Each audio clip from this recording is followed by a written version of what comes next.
Learning about classifications of constant equations. In the last class, we have given a few examples and we have written down the constraint equations corresponding to the motion of a single particle or multiple particles, two particles or many particle system. Okay, we have written down the constraint equation.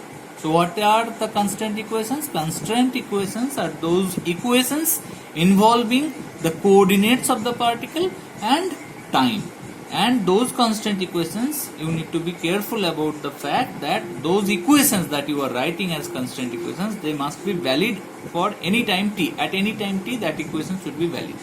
Okay, so now as you have seen that, so these are the type of constant equations that we have seen in the last class. That is, these are the equations: z equal to 0, x square plus y square equal to l square, x2 minus x1 whole square plus y2 minus y1 square equal to l square, like that. Okay, so these are the type of constant equations we have seen. One type. Another type of constant equations we have seen in case of a bicycle motion. We have seen this type of constant equations where the coordinates of the particles are particles, that means two tires, two wheels of the bicycle.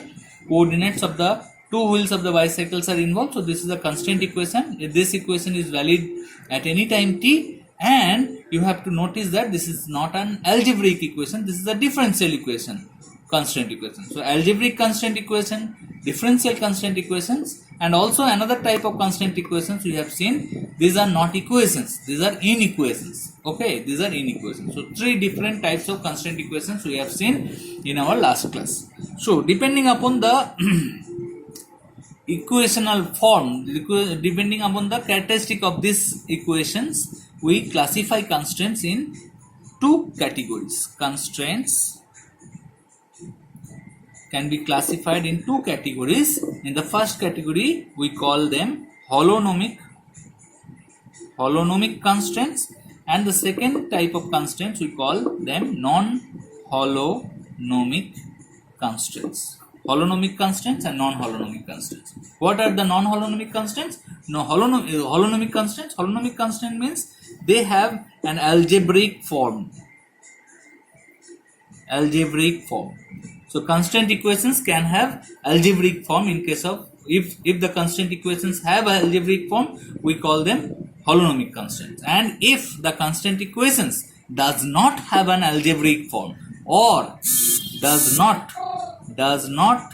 have an algebraic form, then we call them non-holonomic constraints. So let me explain it again. So this is an algebraic equation, z equal to 0. Okay, so you can readily just differentiate it and write down dz equal to 0. So dz equal to 0 is also denotes the same constant equation, but this is differential form of the constant equation. This is algebraic form of the constant equation. Okay, and if you integrate dz, you can convert it to the algebraic form. Algebraic form to differential form, you can always convert an algebraic equation into a differential equation. But let's suppose this is a differential constant equation. This is a differential. Can you integrate this equation to get the algebraic form?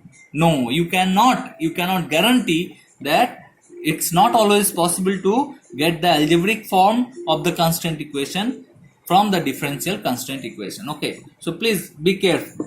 Now suppose I take this example: x square plus y square equal to l square. X square plus y square equal to l square is an algebraic constant equation. What is its differential constant equation? X dx plus y dy equal to 0. So that is the differential form of this constant equation. Now if you integrate it, you can readily integrate like this. You can readily integrate and you get x square plus y square equal to some constant. Okay, fine. So you get the algebraic form of this differential equation. So algebraic form to differential form and differential form back to algebraic form is possible. Now suppose I give you this form. Suppose I give you a differential constant equation like y square dx plus x square dy equal to 0. Suppose this is the constant equation I give you. This is the differential constant equation. I want you to check, can you find out the algebraic form of this constant equation? You will be readily trying to integrate that. Now to integrate it, initially you can see that integration is not possible.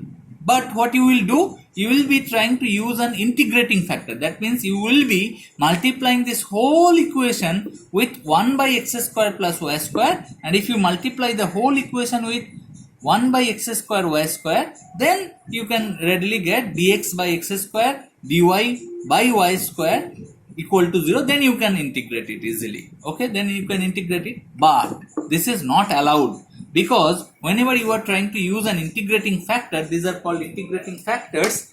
That means you are assuming that this equation is valid for any value of x and y. This equation is valid for any value of x and y. But constant equations are not those equations which are valid for any value of x and y. Let me explain. Let's say you have a simple pendulum. So x, y, z are the coordinates of the particle. This is x axis, this is y axis, and this is z axis. Okay, fine. You have written down a constant equation, x square plus y square equal to L square. Now please understand that this equation is only valid for L equal to L. If I change this L, this equation will not be valid. The constant equation is only x square plus y square equal to L square. This is specifically for this system. This equation is not valid for any value of x and y. This equation is not valid for any value of x and y. Okay. Again, let me give you another example. Okay. Let's say a particle is moving on the surface of a sphere. Okay. That means these x, y, z coordinates that I will be writing, x square plus y square plus z square equal to r square. Suppose it's not slipping, r square. So this x, y, z, these are some specific x, y, z. Okay. These are not any x, y, z. A particle here, a point here, x, y, z, it will not be valid for this equation. Okay. So these are equations, constant equations are only local equations. These x, y, z coordinates are not global variables. Okay, these are local variables. So you cannot assume that this equation will be valid for any value of x, y, z. It will not be valid for any value of x, y, z. That's why I cannot use an integrating factor to turn a differential constant equation into an algebraic constant equation. Please remember that if you have to check some constant equation is differential constant equations or algebraic constant equations, then you cannot use the help of an integrating factor. So another example, y dx plus x dy equal to 0. Let me give you this constant. This is a differential constant equation. I want you to find out, I want you to check if an algebraic form is available or not. You will try to integrate, but you don't need an integrating factor to integrate this, because this equation means d of xy equal to 0. So that means without using an integrating factor, you can get xy equal to constant. You can get an algebraic form of this differential constant equation. So the differential constant equation has an algebraic constant equation, but this differential equation here does not have an algebraic constant equation. So let me summarize. So any algebraic form, any algebraic constant equation, so all algebraic constant equations can be converted into differential constant equations. So algebraic constant equations and differential constant equations. So algebraic to differential, this transformation is always possible. Okay, but the reverse is not always possible. Clear? Algebraic constant equations can be turned into a differential constant equations at any time. You can always turn an algebraic constant equation into a differential constant equation. But a differential constant equations cannot be turned into an algebraic, not always can be turned into an algebraic constant equation. So, depending upon this particular property of algebraic and differential constant equations, we define here is that holonomic constants are those constant equations that have an algebraic form. That means even if it has a differential form, it can be turned into an algebraic equation. And non-holonomic constants are those constant equations that only have an differential form or no equation at all. It does not, you cannot get an algebraic form of these constraint equations. Example here, so this is a non-holonomic constraint equations for the bicycle, the fourth constraint equation of the bicycle motion that I derived, that is a non-holonomic constraint equation because you cannot get an algebraic form of this differential constraint equation. These are all non-holonomic constraint equations because these are all inequations. This example, y squared dx plus x squared dy equal to 0. This is a non-holonomic constraint equations. And here in this side, all these constraint equations are holonomic constraint equations because all of them have algebraic form. This is a holonomic constraint equation y dx plus x dy because you can get an algebraic form without using the integrating factor. Okay, so this definition should be clear with everybody. Holonomic constraint equations have algebraic form. Non-holonomic constraint equations does not have an algebraic form. It can have a differential form which is not integrable, or it doesn't have an equation at all. Non-holonomic constraint. We have understood with examples. Okay. Now please try to understand the general mathematical form of an algebraic constraint equation or holonomic constraint equation. As you can see, you can write down for a single particle, you can write down the algebraic form like x, y, z, t equal to 0. This is the general form of an algebraic equation. See, in all these cases, this is a function of x, y, z nahi hai, either x, y, t and preferably z, x1, x2. So this is two particle. I am showing you single particle case time. Here you see, this is a function of x, y, t. This is a function of x, y. This is a function of z. This is a function of z. So in general, I can write down an algebraic equation as a function of x, y, z and t. This is for single particle. Single particle. If you have more than one particle, I will be writing down f of x, I, y, I, z, I and t equal to 0. So that is the general form of an holonomic constraint equation or algebraic constraint equation. Okay, and if you have more than one constraint equation, like you can have more than one constraint equation in a particular system, so you can just put a index alpha here. Alpha can be equal to 1, 2, 3, etc. Let's say k. So k number of constraint equations are there for a particular system. So this is the general form of an algebraic or holonomic constraint equation. Okay, now let me see the general form of a non-holonomic constraint equation. Non-holonomic constraint equation, as you understand that it can have a differential form of constraint equation. So I can just write down x dx plus y dy plus z dz plus some capital T dt equal to 0, where x, y, z, t, these are all functions of what? Functions of x, y, z, t. So this is the general form of non-holonomic. These are not very important for this particular context. Non-holonomic constraints are not our interest in this particular chapter. We will be only talking about holonomic constraints in this chapter, but still it's better to know the general form. This is for a single particle. If you have more than one particle, what I will do? I will just put an index I, xi, dxi, yi, dzi, zi, dzi, ti, dt. Time is same for everybody. So xi, yi, zi, ti, these are all functions of small xi, small yi, small zi. Okay, these are the functions of coordinates of the particle and the time. Okay, so please make yourself completely clear.